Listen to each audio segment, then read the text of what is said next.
Está começando mais um Antenados Pergunta. E nesse formato do Antenados você já conhece. Nós sempre recebemos uma personalidade para falar sobre a sua fé, sobre política, sobre a sociedade, sobre alguns assuntos polêmicos também. Para me ajudar a entrevistar o nosso convidado de hoje, eu recebo o Rafael Chedi, o Michel Medeiros e meu amigo Lincoln Lira. Então, vamos conhecer um pouco mais sobre o nosso convidado de hoje. Sou capitão do Exército, deputado federal reeleito para o 7º mandato. Tenho como marca a inegociabilidade do meu voto dentro do Congresso Nacional. Defendo a família, a redução da moralidade penal, as nossas Forças Armadas. Defendo as crianças nas escolas de um kit que está em desacordo com os pais. E tão grave quanto esse kit é a questão ideológica. Não podemos levar o nosso Brasil para a esquerda, para o comunismo. Essa é a minha vida dentro do Congresso e creio que a minha grande votação vem exatamente da minha coerência.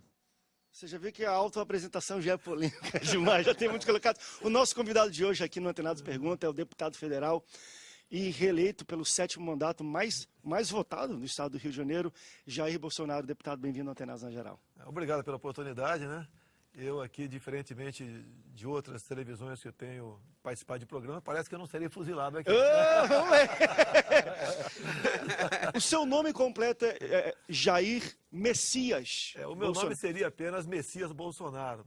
Mas como eu nasci no dia 21 de março, e era o dia do aniversário do ponta-direita da seleção brasileira, Jair da Rosa Pinto, meu pai, como um parmeirense paulista, né, botou o nome Jair em mim. E Messias, por ser uma televisão cristã evangélica, comunica muito pra gente. Eu imagino que a sua família é religiosa. Você é uma pessoa, deputado, religiosa, praticante, porque os seus posicionamentos morais e éticos, eles vêm de encontro a uma ansiedade de evangélicos e cristãos, evangélicos e católicos, principalmente no Rio.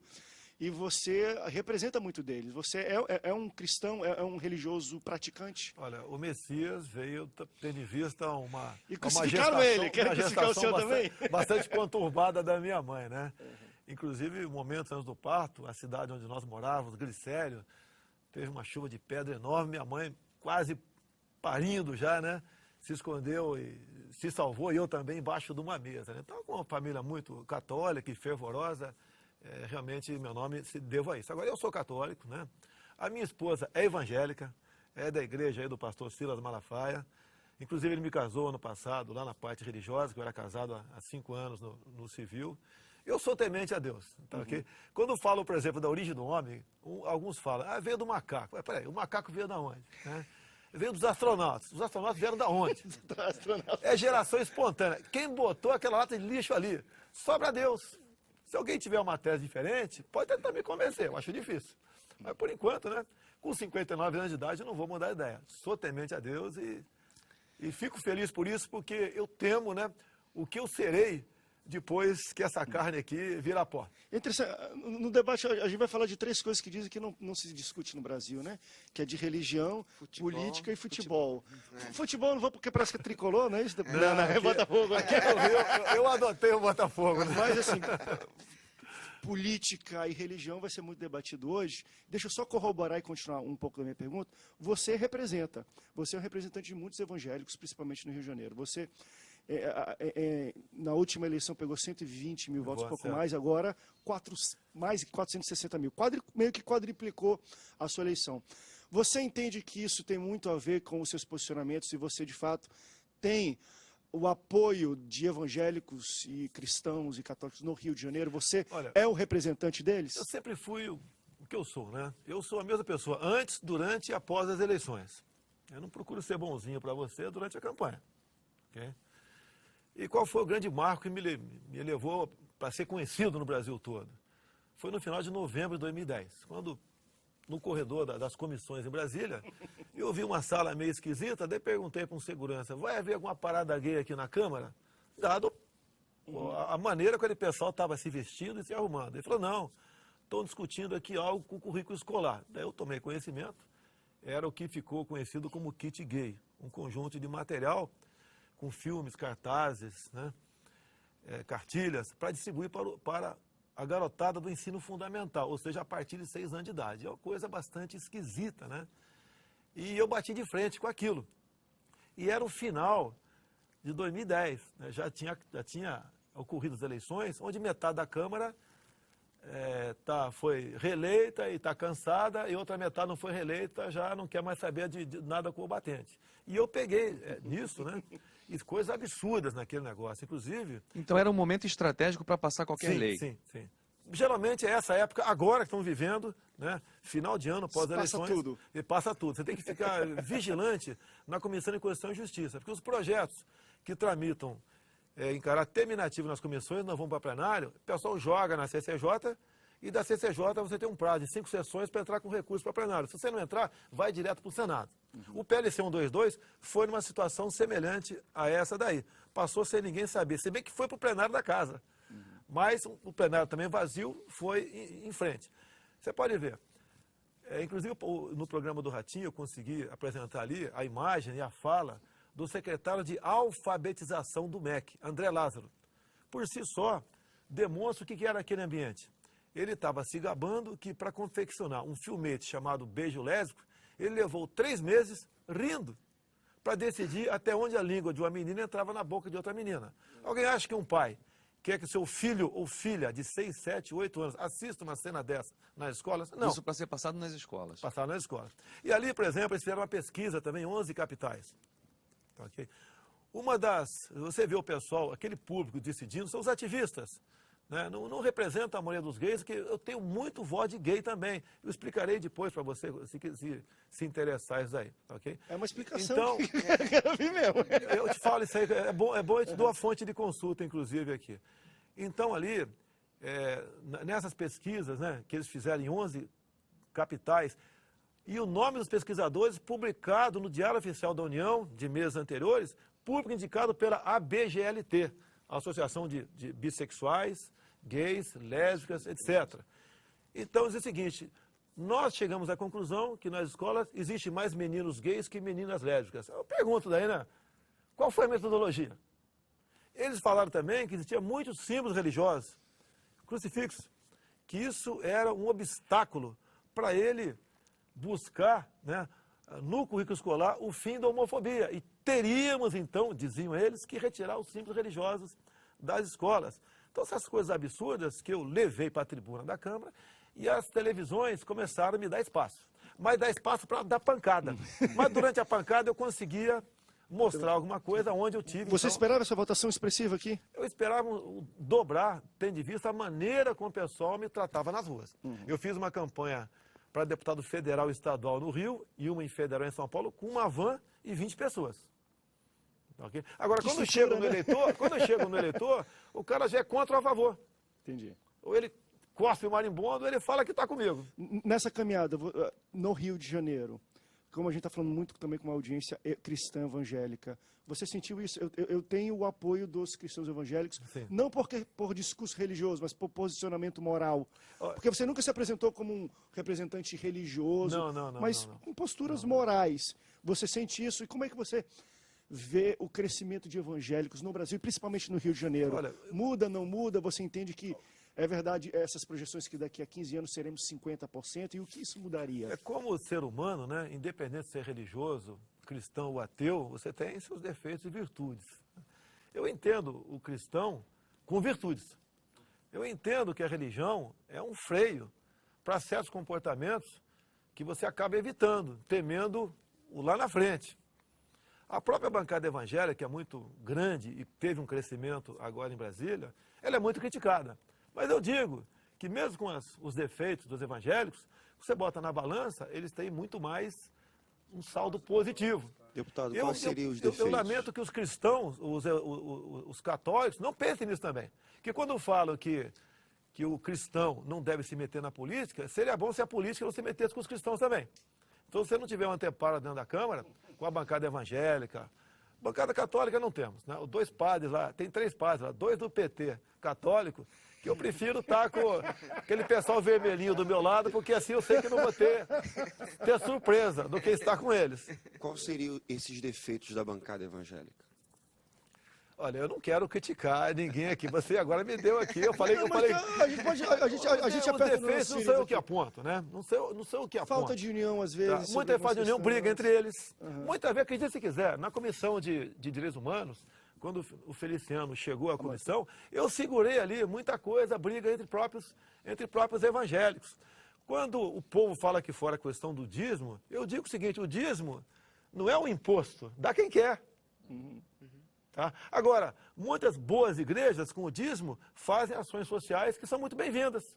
Já o imposto do governo praticamente não traz ação social nenhuma. E outra, eu entendo que um pastor que cobra o dízimo, a igreja também tem as suas oferendas, né? Ele tem interesse que o irmão desempregado tenha um emprego. Então ele vai ajudar na contribuição. Que o que está desempregado não perca o emprego. O que está empregado tenha uma promoção, tá ok? Então ele tem uma preocupação que aquela pessoa não entre no vício, não entre na vida social, comum, que não vai gastar o dinheiro com besteira. Então tem esse lado positivo aí, que pesa bastante, no meu entender, para eles. Vamos para um rápido break, senão a gente vai estourar tudo. Depois a gente volta falando um pouco mais com o deputado federal Jair Bolsonaro. A gente volta já já. Legal, estamos de volta em mais um Antenados Pergunta. E o nosso convidado de hoje é Jair Bolsonaro, deputado federal. Minha pergunta é a seguinte, deputado. É muito perceptível a sua formação como militar e com essa votação expressiva que o senhor teve, aspirações a se posicionar como um presidenciável, um candidato à presidência. A gente é majoritário, a gente percebe esse tipo de olhar, até porque há um desejo da população no sentido de alinhar com as suas posições. Eu pergunto ao senhor, depois de toda a história do Brasil, a gente vai voltar para uma nova ditadura militar? Quer dizer, se a gente combate hoje uma ditadura vermelha, aí a gente vai para uma outra ditadura de direita? Quer dizer, um militar, ele tem a formação para que seja presidente da República e governe esse país com os exemplos que a gente teve? Primeiro, né, vamos falar golpe militar. Que golpe é esse a partir do momento que o presidente João Goulart foi deposto por uma votação do Congresso no dia 2 de abril de 64?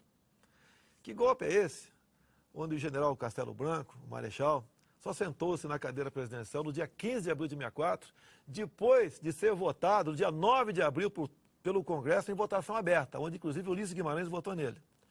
Se você pegar um pouquinho antes de março de 64, naquele tempo não existia tanto o evangélico, né? A grande massa de cristãos eram católicos. Praticamente todas as igrejas católicas do Brasil, nos sermões, os padres pediam que o militar intervisse. Que toda a OAB fazia a mesma coisa. Toda a imprensa, à exceção do jornal Última Hora, pedia seus editoriais que o militar assumisse. Também os empresários, também os agricultores, todos queriam a saída do João Goulart, porque nós estávamos marchando para um comunismo. Tá? A União Soviética estava aqui dentro.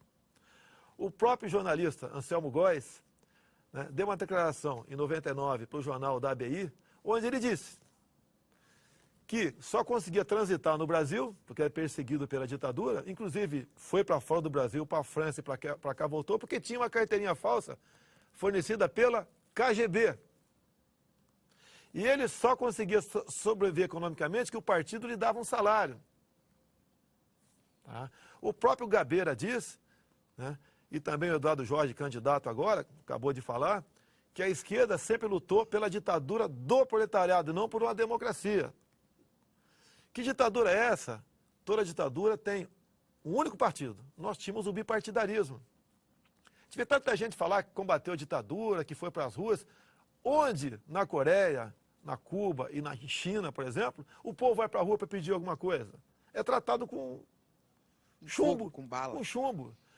Eu recomendo aqui, eu sempre falo para os mais jovens, né, que o único homem que deve confiar 100% é teu pai. A única mulher 100% é a tua mãe. Tá? Procura teu pai, se ele for um pouco novo, procura teu avô e pergunta ele como ele vivia naquela época. Ele tinha paz, segurança, tinha educação, tinha uma saúde razoável também. E o povo foi às ruas para pedir o quê? direta já. Não pediu por saúde, segurança e educação. Agora, se o regime militar começou por um motivo legítimo para impedir uma revolução comunista, a história conta que o militarismo ficou tempo demais no poder e que houve uma repressão, ele tomou gosto pelo poder. O grande problema também de liberdade de expressão que o militarismo tirou nessa época. É verdade isso? Parte, né? Você pode ver. Nós íamos entregar o governo no final do Castelo Branco ali. Essa era a intenção que estava acertada. Mas em 66, os que perderam a guerra em 64, né, foram para países outros aqui da América Latina, né, que o comunismo estava se fazendo cada vez mais presente, em especial com muitos cubanos aqui, ou foram para Cuba, ou foram para a China, como o pessoal do PCdoB. E depois voltaram em 66 para cá e começaram com o primeiro ato terrorista. Uma bomba que matou um jornalista e um repórter no aeroporto de Guararapes, em Recife. Né? E outros atos terroristas vieram em cima disso. Eles queriam tomar o poder pela força, pelas armas. E daí tivemos que recrudescer. Inclusive o AI-5 não foi recrudescimento depois do AI-5. Esses atos foram antes do AI-5. Agora, como o senhor explica que hoje é unanimidade a opinião de que os militares foram os vilões e a oposição foram os mocinhos? A esquerda ganhou a guerra da imprensa, a guerra da comunicação. Nós não demos muita bola na educação no tocante a isso. Nós ficamos isentos no tocante a 31 de março. Então, a massificação. É bacana ser de esquerda. Eu digo para a garotada de esquerda, quando faço alguma palestra, também é o seguinte: olha, não tem filé mignon para todo mundo. É um engodo essa história de um país mais livre, mais igual. Não existe isso daí. Agora, o que nós censurávamos na mídia, basicamente, naquele tempo não tinha celular, internet. Né? Era por quê? Muitos sequestros estavam em andamento aqui, muitos atos terroristas em andamento, e a troca de informação entre eles era em cima de um editorialista, por exemplo, que de acordo com o editorial, de acordo com determinadas palavras, aquele plano era para ser desencadeado. Nós tínhamos que censurar aquela matéria por alguns dias. 3, 4 dias, uma semana depois, podia publicá-la, tinha nada mais afetava esse nosso plano. Você pode ver, esse pessoal que foi para a luta armada e foi preso depois, passaram a se intitular preso político. Muitos que desapareceram, não é que desapareceram porque desapareceram.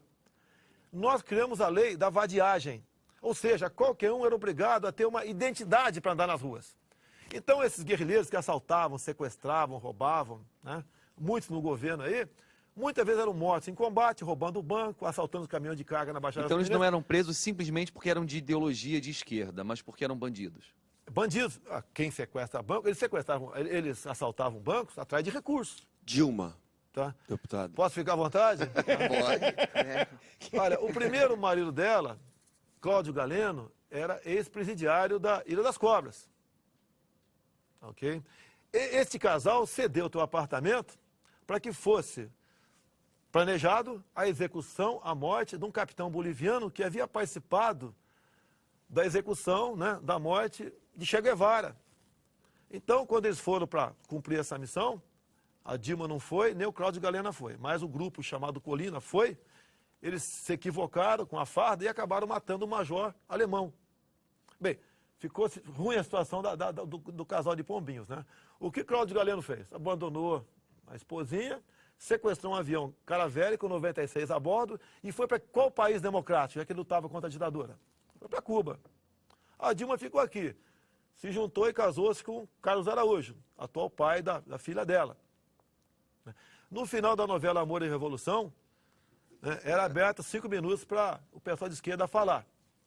E o Cláudio Galeno falou basicamente isso, é só buscar no YouTube, né, Cláudio Galeno, ex-marido Dilma, que ele passou a lua de mel com Dilma Rousseff, assaltando bancos, pegando armas em quartéis e assaltando caminhões de carga na Baixada Fluminense. E ele complementa, isso era muito romântico, era o Viagra dele naquele momento. Agora, deputado, isso, por mais que isso seja incoerente até do que a gente vive hoje, justifica a tortura? Justifica exageros? Porque a ditadura, tanto de um lado como para o outro, quem está no poder comete esses exageros. Vamos lá? Se nós saímos daqui agora, né, devidamente autorizados pelo secretário Beltrame, e fomos para um presídio de Bangu, todos os presos vão dizer que estão sendo maltratados e torturados lá dentro. É uma maneira de você se vitimizar. Esse pessoal de esquerda... Mas o senhor quer dizer que não houve tortura? Olha, a tortura depende do ponto de vista. Mas o senhor acha que não houve? O que é tortura? Olha, Assim, é uma arma de guerra. Tem os relatos. É uma arma de guerra. Mas relato e depoimento pessoal? Não, Dilma foi torturada? Não, com aquela carinha de anjo? Não, de testemunhas, deputado. Hoje em dia existe tortura. De testemunhas. Hoje em dia existe tortura. Existe A até tortura, confissão dos enquanto torturadores. arma de guerra é a maneira mais eficaz de você conseguir uma informação confiável em tempo hábil. Mas o senhor acha que isso justifica num supor que, Estado democrático? Vamos lá, vamos supor que você tem um filho de 6 anos de idade. De repente aqui, no intervalo do programa, você recebe um telefonema que ele foi sequestrado. O mundo vai cair para você. E os dias vão passando. Você está sendo torturado. Sim. De repente, nós pegamos aqui, num orelhão, negociando o resgate, um dos sequestradores. E ele fala, estou no Estado democrático, tenho amplo direito de defesa, quero meu advogado, que se exploda o teu filho. O que você acha que no Estado democrático devemos fazer com esse cidadão? Nós devemos buscar uma maneira enérgica para que ele confesse. Agora, essa maneira enérgica, no futuro, vai ser dito que aquele sequestrador, coitadinho, foi torturado. O senhor acha que é coerente? Porque eu, como pai, eu acho que tinha que passar o rodo mesmo. Como pai. Obrigado, como pai. Como pai. Mas como presidente da República, Olha como só. presidente do Congresso, entendendo um Estado democrático, eu não tenho que agir como pai. A tortura nunca foi uma política de governo. Você largando a tropa na rua, essa tropa nossa que foi para o Paraguai, combateu os marginais aqui, perderam homens em combate. Dos dois lados, né? Quando você perde homens em combate, como por exemplo, eu era do Vale do Ribeira, com 15 anos de idade, quando o Lamarca passou por lá, né, de repente lá conseguiu ter sob sua guarda um tenente Alberto Mendes Júnior, da então Força Pública de São Paulo, de 23 anos de idade. Esse cara foi barbaramente torturado e executado a coronhadas pelo grupo do Lamarca, VAR Palmares, que era o mesmo grupo da Dilma Rousseff. Tu acha, quando a gente pegasse o Lamarca na Bahia, qual o tratamento que esses agentes dispensariam a este marginal? É a mesma coisa você, na guerra do Vietnã, ou na guerra do Iraque, se você é tenente, ou você é tenente, que foi tenente R2 do Exército, né? Com mais um sargento e meia dúzia de soldados, e pegasse um daqueles que decapitaram um colega teu há poucos meses atrás. Qual tratamento você daria para esse cara? Se você falasse, não vamos dar um cacete nele, você ia morrer. Mas então, o ser humano, é isso que você está aí, é o que eu estou aqui com sentimentos. Mas o senhor Agora, acha, nessa então... guerra, nós evitamos uma comunização. Numa comunização, todos nós estaremos sendo torturados, como é o pobre povo cubano torturado até O hoje. senhor acha que o poder público deve usar a mesma tática da oposição guerrilheira? Olha, a opção da tortura é tua. Se nós sabemos que você tem informações, se você não fala, você vai ser submetido a um tratamento enérgico. Então, E por depois não exemplo, chore. Israel e o Estado Islâmico, os terroristas islâmicos. Então, Israel e o próprio Estados Unidos podem usar a mesma tática dos terroristas contra eles? Ou seja, o senhor não acredita em guerra assimétrica, que um lado deve respeitar leis, Não. mesmo que o outro lado não respeite? O Código de Genebra é para inglês ver esse Código de Guerra. E em combate não existe isso, não vale tudo. Não vale tudo. Não vale tudo. Tá, ok? A questão do Hamas. Mas os O direitos israelense humanos não foram defende. ganho para a Idade Moderna? O que o israelense faz? Quando de vez em quando são uma centena de mísseis para cima deles. Eles, por satélite, captam a origem desse míssil por onda de calor. Então descobriu coordenada geográfica tal. Eles avisam com antecedência. Vamos bombardear essa área. O que o Hamas faz? Enche de criança, né, o teto daquela instalação. E quando acontece, se são bombardeados, mostra as crianças morrendo. Okay? O israelense apenas se defende. Se Israel não se defendesse, já deixaria de ser Estado. Vamos pro break? Entre Israel, vamos pro break para respirar. E a gente volta já com o deputado federal Jair Bolsonaro. A gente está voltando aqui no Antenado Pergunta com o deputado Jair Bolsonaro. Deputado, a gente estava falando sobre tortura. Alguns entendem que a tortura seria um instrumento de guerra, né, na tentativa de condução de respostas para a solução do problema. Então, assim, o seu pensamento, eu poderia compreender que o período que a gente vive no Brasil hoje, por conta do aumento da violência, por tudo que a gente vive, a tortura se aplicaria? Olha só, certa vez eu falei, né? Foi apreendido um irmão do deputado federal em Brasília, né? Rabelo, sobrenome dele, com 500 quilos de cocaína num carro em São Paulo. O que aconteceu com ele? Simplesmente foi para a cadeia. Nada mais além disso. Ele, que era um grande mula, foi substituído por outro. Eu entendo que deveria chegar para ele e falar o seguinte: onde você pegou essa droga? Onde e para quem você iria entregá-la? Aí você combate o tráfico. Agora, se ele falar, não sei nada a declarar, é outra história. Por quê? Com este consumo de drogas no nosso país, você destrói famílias, você arrasa com pai, arrasa com mãe. Você transforma crianças em zumbis. Famílias são torturadas, perdem seus bens no tratamento. Elas que são escravizadas, elas que são torturadas, não aquele canalha que estava com 500 quilos de cocaína em cima do carro. Outro dia eu vi uma declaração sua falando que a melhor coisa que tem lá no Maranhão é pedrinhas. Não é um exagero o senhor falar isso, assim? Não, pelo seguinte, né?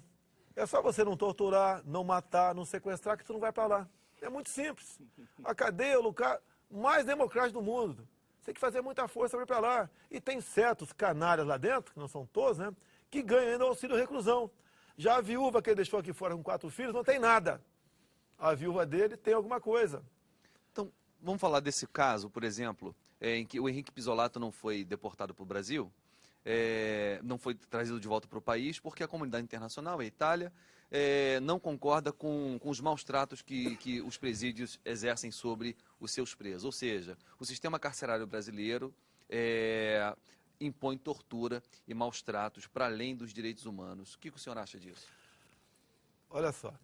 Primeiro, no meu entender, foi um julgamento mais do que político para a da Itália. Porque nós não extraditamos Cesare Battisti, que cometeu 4 homicídios pelo PAC, Proletários Armados pelo Comunismo, que era um braço dos Brigadas Vermelhas, que haviam executado o pacifista senador Aldo Moro. E o PAC era um dos grupos, o Brigadas Vermelhas e o PAC, que rezavam na cartilha de Carlos Marighella, que era a cartilha do Capitão Lamarca, de Dilma Rousseff, Zé Dirceu, Zé Genuíno, Frank Martins, entre outros. Então é uma guerra ideológica isso aí. Agora, se a Itália quisesse nos ajudar, deixaria vir o Pizzolatto para cá. Porque ele estaria no time de quem? Paulo Roberto Costa e Alberto Youssef, que estão na delação premiada. Estaria, sim, a Itália dando uma grande contribuição para nós desmascararmos de vez este governo do PT que está aí. O PT está vibrando com a não extradição. Mas é que o nosso sistema penitenciário impõe maus tratos sobre os presos. Não, é o habitat deles. Lá em Pedrinhas, quando eles querem jogar um futebol salão, eles cortam a cabeça de alguém. É o habitat deles. Eu duvido quem está nos assistindo aqui, hoje, saindo um ex-presidiário de Pedrinhas ou de Bangu, queira levar para tua casa para trabalhar aqui, para ser seu motorista, para ser seu secretário da empresa. Não quer, é o habitat deles. Está no DNA desses caras. Esses caras não tem conserto. Aquele padrão de gente que está lá. Ele ia para Papuda, né? Muito bem lá. Uma das maiores referências de Cristo na religiosidade, eu acho que de maneira geral, é acreditar que o ser humano ele pode ser reabilitado, ressocializado. O senhor acha, até porque no primeiro bloco o senhor falou que é um homem temente a Deus.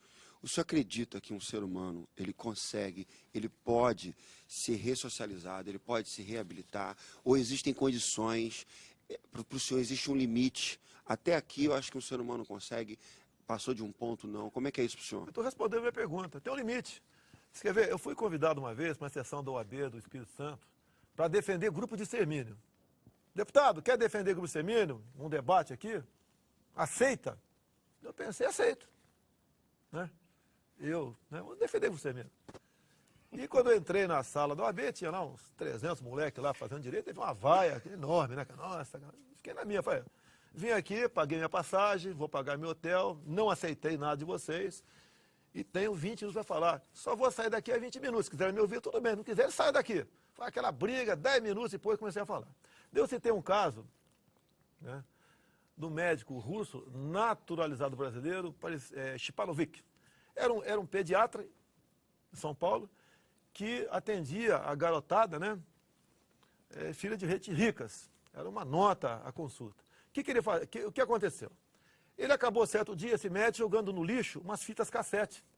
E essas fitas poderiam ser reaproveitadas. Então o cara achou aquela fita, levou umas 20 fitas para casa, mas antes de reutilizá-la, ele passou a assistir a fita. Ou seja, esse médico dopava os meninos de 10, 11, 12 anos e abusava sexualmente deles. Abusava da forma mais canalha que você possa imaginar. Imagine um filho teu nessa situação. Eu, como não tenho coragem de matar ninguém, contrataria alguém do grupo de extermínio para matá-lo. Porque só assim eu teria um pouco de paz. Mas Fui isso não é o aplaudido estado por da metade. barbárie? Hã? A gente não transformaria o país no estado da barbárie? É barbárie. Quem começou a guerra? É igual a esquerda no Brasil. Quem começou a guerra? O Araguaia. Nós criamos Araguaia ou foi o PCdoB que criou Araguaia? Quem sequestrou 3 autoridades Mas não é estrangeiras? só o Estado Público que teria o poder de polícia? Olha só. Você tem que entender, tá certo? Como eu falei no caso dele aqui, caso tivesse um filho sequestrado, imagine um filho teu, menino, o Pedrinho, teu filho, menino. Aliás, Poxa, o nome dele é esse. foi coincidência, né? Sendo abusado por um cara daqui naquela situação, pelo amor de Deus, eu creio em Deus, mas como ser humano eu acho que não teria forças na religião para conter a minha impulsividade em ver aquele cara morto. Mas às vezes também, claro que isso fica muito subjetivo, é o sentimento de um pai e tudo, porque hoje, no mundo que a gente vive, meu time perdeu, vou matar.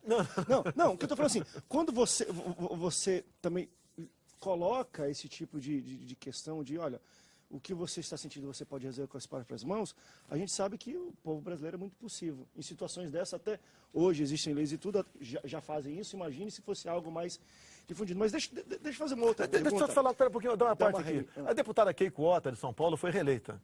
Há aproximadamente 12 anos, ela teve um filho de 8 anos sequestrado. Ele foi morto, executado em cativeiro, porque era ex-funcionário dela o sequestrador. Depois pegaram o cara, puxou 6 anos de cadeia e está em liberdade. Não é. Você acabou com essa mulher, acabou com o marido, acabou com a família dela. No mínimo, esse cara tinha que estar preso, uma prisão perpétua para ele, no mínimo. Deputado, eu acho que, de repente, a violência de um outro pode dar legitimidade à sua violência. Eu acho não. De repente, esse discurso pode ser compreendido dessa forma. Agora, eu queria perguntar para o senhor sobre essa cartilha que promove, ou pelo menos a opinião do senhor, que promove a tentativa de compreender um guerrilheiro como um agente da paz. Isso também poderia ser um ato terrorista? Olha só, ninguém tem dúvida aqui, se morrer hoje Fidel Castro, né, haverá um congestionamento aéreo em Havana. Alguém tem dúvida? Não. Né? Se Todo for mundo vai possível, fugir Zé de lá. Liceu vai, Dilma, Lula, né? Se puder, o Genuíno vai também, Frank Martins. Na volta, todo mundo vai querer voltar. Vai todo mundo pra embora. lá. Todo mundo vai querer ir embora. Os ídolos da esquerda brasileira são ditadores. Os seus companheiros de partido estão na papuda. Eles querem federalizar o currículo do ensino fundamental, que a partir de 2016 a molecada tem que ir para a escola com 4 anos de idade.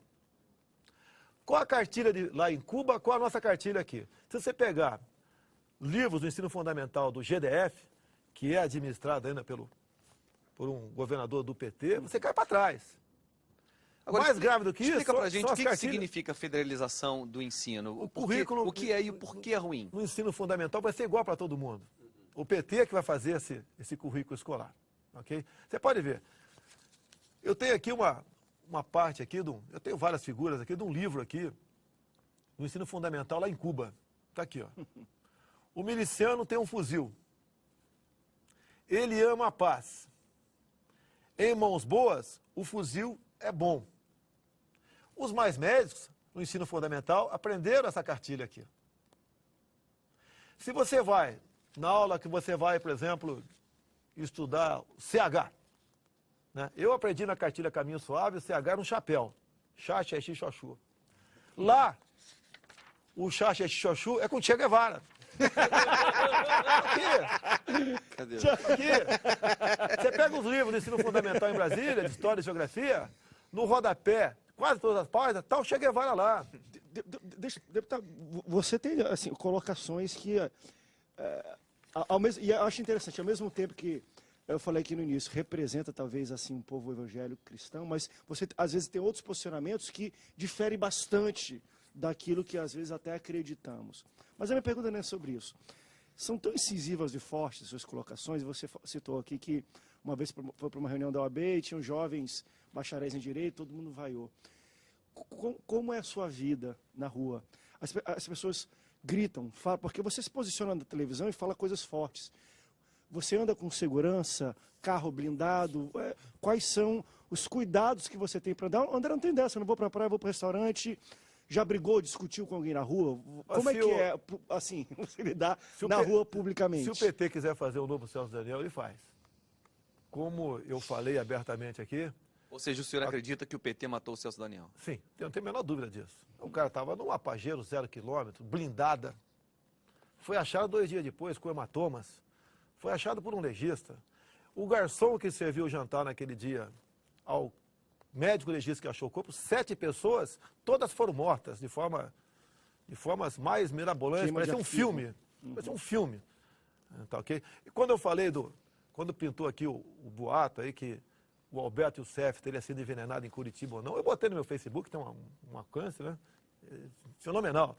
Talvez eu só perca para o Feliciano, o alcance do Facebook, como deputado lá em Brasília. Foi o seguinte, a partir do momento que o Alberto Youssef falou que tem como levantar o número das contas em paraísos fiscais da cúpula do PT, ele se candidatou a ser um Celso Daniel. Quanto à minha vida particular, como disse, né? Se quiserem, de fato, eu não tenho carro blindado. Mas o povo, não disse, mas cada 50 pessoas me cumprindo na rua, tiram foto, uma me xinga, até já tive um cuspe uma vez. Okay? Agora, voltando a falar sobre isso, o senhor acredita que o PT está aparelhando o Estado para promover uma revolução comunista silenciosa?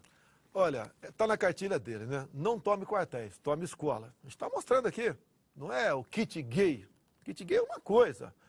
A questão, a guerra ideológica na escola é outra, mas está no mesmo caminho. Você vê uma molecada aí falando em camisa com Che Guevara, o cara nem sabe quem é o cara. Tem como ídolos. Ficam aí o tempo todo massificando a cabeça dele o Estado opressor.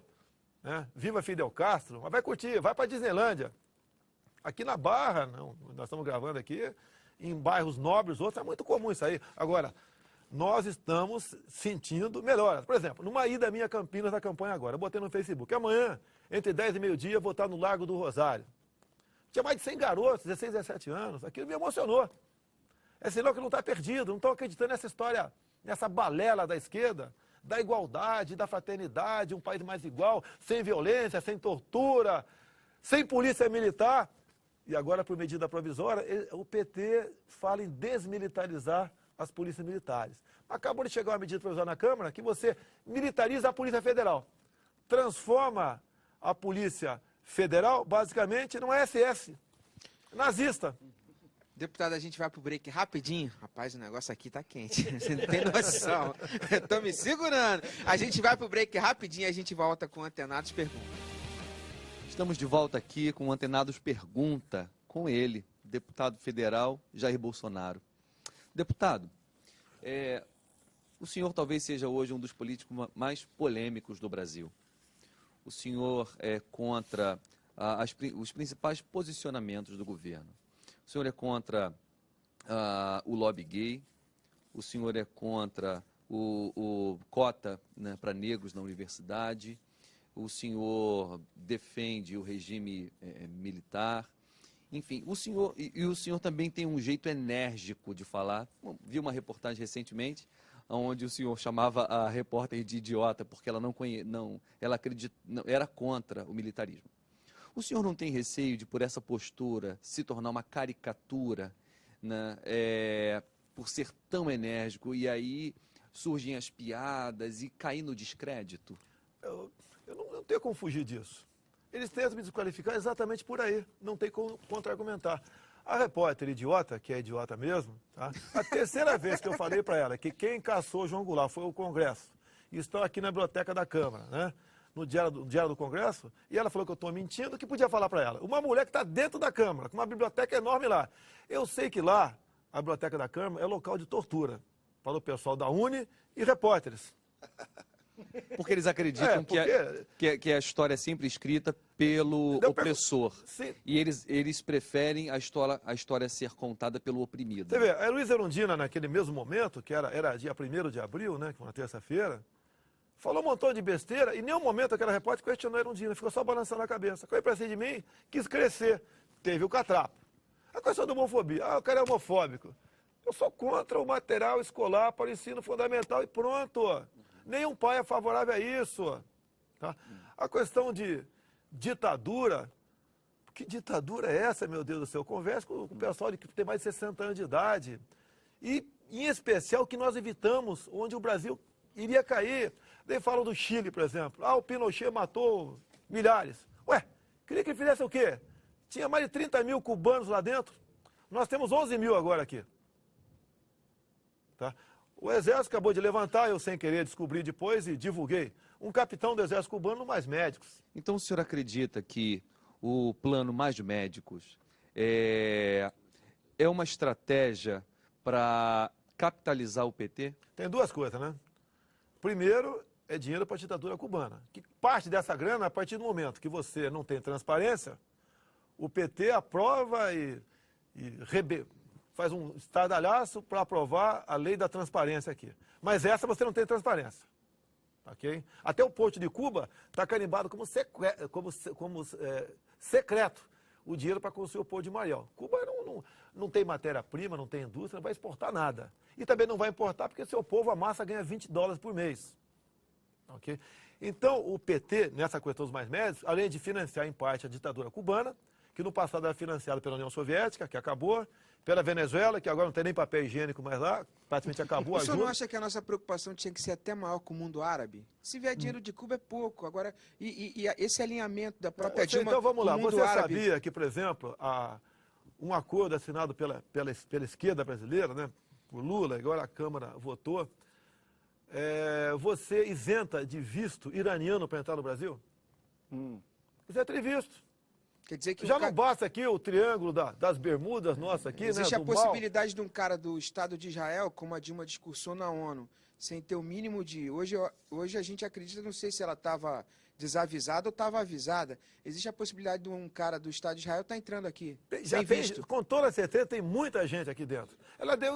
Quando ela defendeu o diálogo com o Estado Islâmico, aqueles que cortam a cabeça das pessoas vivas, né? Com uma política deles, ok? Ela deu o recado que ela está do lado do terrorismo. Ela participou de grupos terroristas do passado. Ainda nesse assunto, perdão, o que o senhor acha do Foro de São Paulo? O Foro de São Paulo é um ajuntamento de países, né, que se ajudam entre si para socializar, que é o nome de fantasia do comunismo em nosso país. Você pode ver, a última do Foro de São Paulo, Dilma Rousseff, em diário oficial de 21 de março, agora, autorizou a importação de bananas do Equador diretamente para o CEAGESP em São Paulo. Se você começar a botar no papel, peraí, 5.300 quilômetros de linha reta. Não vem de avião, nem por água, nem por ferrovia, vem por rodovia. 6.400 quilômetros. Como é que vai chegar de forma competitiva lá? Não sei. Lá tem a cigatoca negra, o moco da banana, que não temos aqui. A banana lá, por ano, leva 40 pulverizações, a nossa 8. Do lado do CEAGESP tem o Vado Ribeira, a região mais pobre de São Paulo. Vai matar a banana lá. O controle fitossanitário vai ser feito pela instrução normativa, publicada em DO, pelo Equador. Só está ajudando o cara porque ele faz parte do Foro de São Paulo. É a mesma coisa quando eles botaram aqui, na marra Venezuela aqui dentro. O Lugo foi destituído, aquele bispo lá, sem vergonha, que fez um montão de filho com batina, que não tem nada a ver com a igreja que eu e vocês representam aqui, foi destituído segundo a sua Constituição.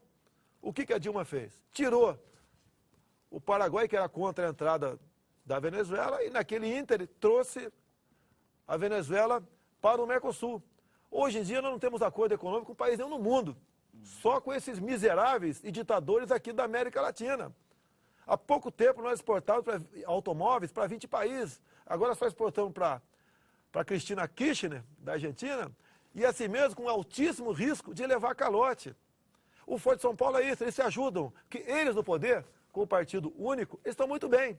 Há poucos dias a Veja publicou de um ex-guarda-costa de Fidel Castro, lá na França, contando a maneira como Fidel Castro vivia na ilha da ilha.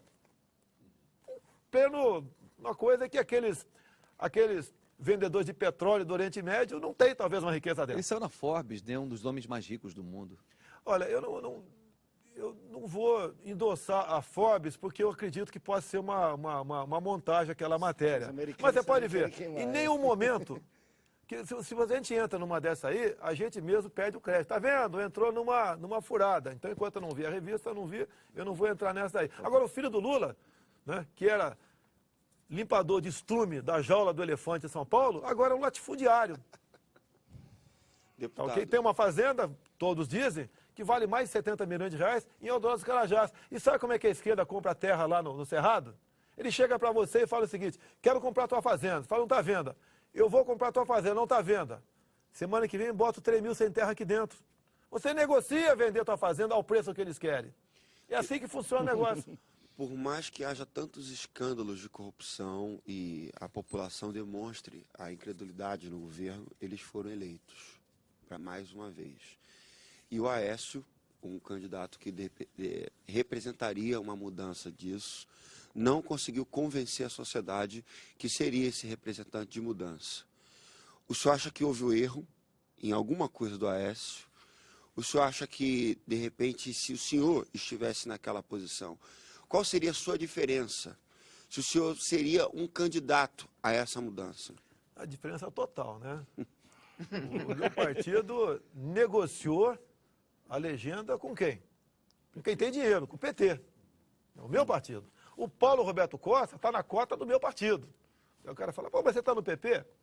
Primeiro, se eu sair, eu perco o mandato pela lei da fidelidade partidária. Tá? A outra, você conhece um parlamentar pelo que ele vota. Eu não voto com o meu partido. Na dúvida, eu voto contra o meu partido. Agora, por que não me expulsam? Eu agrego, cada parlamentar agrega quase 600 mil reais por ano no fundo partidário. Eu agrego um Delta T, tempo de televisão. Um Delta X para você escolher comissões que tem comissões dentro da Câmara dos Deputados. Pode explicar o que é isso? Porque eu mesmo não tenho a menor ideia. Um Delta T, um Delta X? O tempo, né? Se o teu partido tem 10 deputados, você tem, por exemplo, 1 minuto de televisão. Se tem 100, você tem 10 minutos. E esse tempo vale ouro. Tá ok? Então é assim que funciona um pouquinho, não sei se te respondi. E ainda mais com essa votação, então... Mas o senhor acredita nesse modelo do voto, ou o senhor é a favor, então, para dar o golpe? Não, olha só. Para dar outro golpe? Primeiro, o golpe do voto, acho que é pior do que o voto com a botina na porta. Não pode pelo voto, você pode tudo. Por que a Dilma não apresentou seu programa de governo e o Aécio apresentou? Então, que para o PT, o programa de governo é o popular, é o voto. Pelo voto eu posso tudo. Eu posso criar os conselhos populares. A Marina teve um programa e foi a que tomou mais pancada. Ela apresentou e aí todo mundo bate. Eles não apresentaram, o PT não apresentou. Não, mas a Marina era muito melhor eles enfrentar o Aécio no segundo turno do que a Marina. Muito mais fácil. A Marina é cria deles. Mas a pergunta é o seguinte, o senhor ainda acredita nesse modelo do voto? Olha, primeiro que 64 não foi golpe. Já provei para você no início do programa aqui. Tá ok? Já provei no início do programa aqui. A maioria dos ministros, quase todos, eram civis. Você tinha liberdade para ir e vir. Você podia sair do país ao que bem entendesse. Lá em Cuba, agora, você não pode nem fugir em toco de bananeira, que não tem banana mais lá. Comeram tudo. O senhor não acredita na democracia representativa? Essa da votação nossa, sim. Que a democracia que o PT queria impor era através dos conselhos. Por exemplo, alguém invadiu a tua fazenda. O conselho indicado pela escória do PT, que seria esse pessoal que faria parte desse ministério, né, é que ia decidir se a tua fazenda socialmente, né, ela atendia o fim social dela, para depois o juiz bater o martelo ou não pela reintegração de posse. Mas é possível no Brasil hoje você perder a sua propriedade privada? É possível. A emenda constitucional 81 está aí. Ela é agora, de junho. Se você praticar o trabalho escravo ou análogo à escravidão, que dificilmente vocês sabem o que é isso, né? Você tem que entrar lá no site da OIT, são 252 itens, a sua fazenda, o seu apartamento, a sua chácara, a tua casa serão expropriadas, com todo o semovência lá dentro. A tua fazenda você perde o trator, o papagaio, né? A bicicleta. A tua casa você perde o liquidificador, você perde tudo. Está lá, emenda constitucional 81. E o PT, por que o PT apoiou essa proposta? Você conhece algum petista, comerciante, agricultor, fazendeiro, empresário, empreendedor? Não tem. Ou é do movimento sindical ou da ociosidade. Eles nunca tiveram propriedade privada porque nunca trabalharam. Eles vão dizer que Por o isso senhor que tem ódio da propriedade privada. Eles vão dizer que o senhor está defendendo o trabalho escravo. Não, mas é o título, né? Eu lembro quando eu era moleque, né? Chegou aí o filme do Tarzan. Qual é o título? É Tarzan pelado com a mão no bolso. Todo mundo queria ver. Então, quando fala PEC do trabalho escravo, Você acha que alguém é favorável a botar alguém no tronco e dar pancada nele, torto? Ninguém, não existe isso. Quem votou contra, né? Eu não votei nessa proposta, mas quem votou contra é tido como favorável ao trabalho escravo. A gente só tem 2 minutos para terminar o programa. Só para pegar esse último assunto agora, toda essa questão da delação premiada e o que já foi dito e aberto, você acha que isso vai acabar em quê? Aquele falou, vai acabar em impeachment? Por muito menos já vimos impeachment ou coisas piores no Brasil. E me reporto aqui a uma frase que eu achei fantástica, de João Belt, que ele falou que o PT é um partido que começou com presos políticos e vai terminar com políticos presos. Você acredita que vai ter prisão, que vai acabar em alguma coisa? Quero agregar a pergunta. E por conta disso, quero saber a solução. E se uma das soluções, o senhor vai vir a candidato a presidente de 2018? Eu te dou 90% de chance de vir candidato. Eu quero ser uma opção à direita. Eu tenho simpatia das Forças Armadas, Forças Auxiliares, evangélicos, católicos, ateus também que não concordam com essa baixaria na tua família. Até eu pergunto, né? Qual é o patrimônio do pobre? É a família dele. Não tem mais nada, é ele. E tem tudo. A partir do momento que ele chega em casa e vê um filho de 6 anos brincando com boneca, tu acabou com esse cara. Você acabou com esse cara. O governo tem que entender, uma família estruturada é lucrativa para o Estado, mas eles preferem destruir a família que passa a cooptar indivíduos para si. A questão vai acabar em alguma coisa? Da corrupção. Olha só, está na mão da Polícia Federal, da Justiça Federal com o juiz Moro, está na mão de muita gente isso aí. Não é apenas o Paulo Roberto Costa e o CEF, já tem empresários que entraram nisso aí, já foram apreendidas as planilhas, e o ICEF falou que tem como levantar as contas secretas, né, da culpa do PT lá fora. Então vai chegar alguma coisa. Caso contrário, eu vou me arrepender de ter votado para caçar o Collor de Mello em 1992 por apenas 5 bilhões de dólares na Operação Uruguai. Isso é uma merreca. Gente, muito obrigado pela presença aqui mais uma vez. Deputado, muito obrigado pela sua presença no Antenados Pergunta, por estar disposto a sentar aqui sem metralhar no banco da gente. Não sei. Obrigado pela sua presença e últimas palavras que o senhor pode dizer aqui para o nosso público. O meu pai dizia, né, que os locais mais calmos têm as cobras mais grossas. Nessa vez meu pai se equivocou. E estava tudo tranquilo, tudo bem, e vocês conduziram a entrevista aqui como eu gostaria de dar uma entrevista um dia, até para ajudar a divulgar do que realmente eu sou. Essa oportunidade eu fico muito grato a vocês, né? Deus abençoe vocês e Deus salve o Brasil. É isso aí. Muito obrigado pela sua audiência, Deus te abençoe. Até o próximo Antenados Pergunta. Tchau, tchau. Eu vou permanecer dias de paz.